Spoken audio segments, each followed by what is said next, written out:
My grandmother grew up in the slums of Prohibition-era Chicago.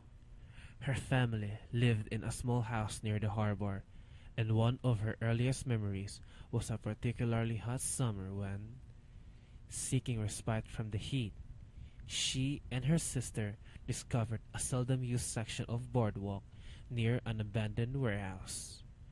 Every night for several weeks, the two girls would make their way down to the docks and sit together on the edge of the pier as the sun went down.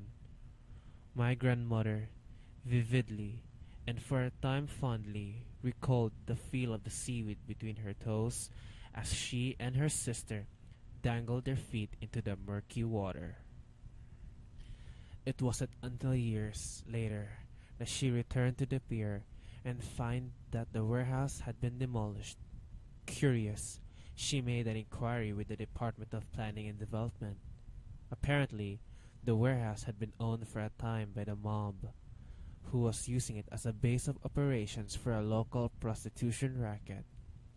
It had only been uncovered when an associate began disposing of rival hookers by fitting them with concrete shoes and dumping them into the harbor. Investigating officers had recovered nearly 24 bodies from the waters of a secluded pier nearby. How had the bodies been discovered? A passing fisherman spotted some of the victims' hair floating near the surface of the water, like seaweed. The link of this creepypasta is in the description below. If you have fun watching and listening to this creepypasta, please leave a like and subscribe to my channel for more. If you have creepypasta stories you want me to read, let me know in the comments.